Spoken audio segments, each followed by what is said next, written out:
Hello বন্ধুরা, এই hospital থেকে ফিরে আমরা এখন লজে ঢুকেছি।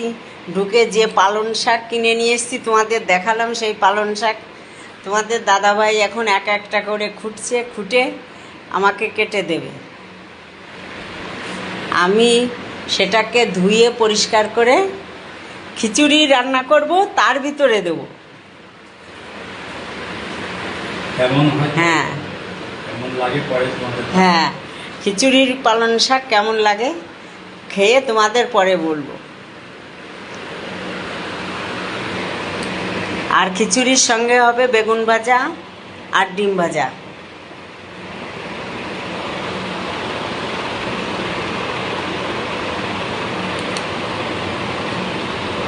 মানে ডাল তরকারি রান্না করতে গেলে অনেক সময় লেগে যাবে, এই সহজ হবে যাতে রান্নাটা, ওই জন্যে তাড়াতাড়ি করে খিচুড়ি রান্না করব। এদিকে খিদে লেগেছে ভীষণভাবে, যাতে রান্নাটা তাড়াতাড়ি হয় ওই জন্যে খিচুড়ি বসিয়ে দিচ্ছি।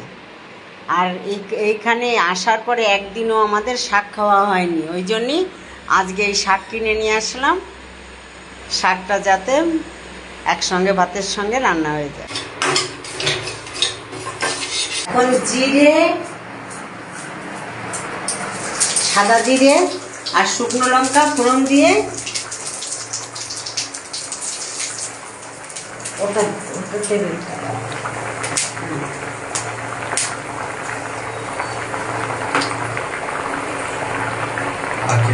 এখন ফোড়ন ফুটে উঠেছে, আমি এখন এটা খিচুড়ির ভিতর ঢেলে দেবো।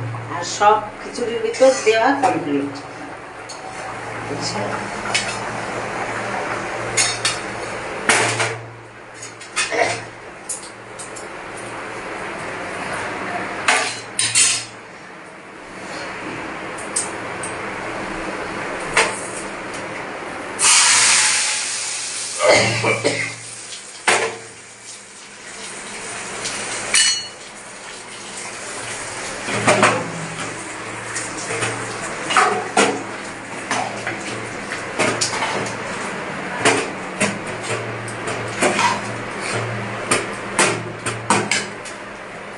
এর ভিতর আমি একটু গরম মশলা গুঁড়ো ছিটিয়ে দেবো, উপর দিয়ে একটু গরম মশলা গুঁড়ো ছিটিয়ে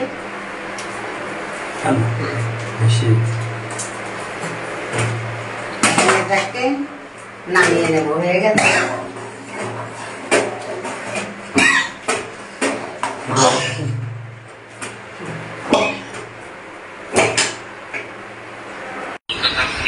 কি করবো এখন? এখন খাবারটা আমি পরিবেশন করব। থালায় ঢেলে দিচ্ছি।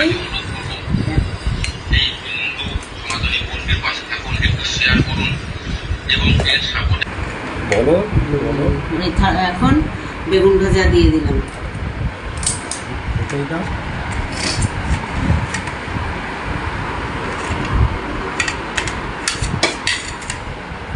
এটুকু রাতের জন্য রেখে দিচ্ছি। এটুকু এখন দুইজনে দুই থালায় বেড়ে নিলাম। এখন দুইজনে খাবো, আর এটুকু বেশি হয়ে গেছে, এটুকু রেখে দিচ্ছি। এটুকু রাতের জন্যে, রাতে ডিম ভাজা করে নেব, ওটা দিয়ে আমাদের রাতে হয়ে যাবে। ঠিক আছে, আমরা এখন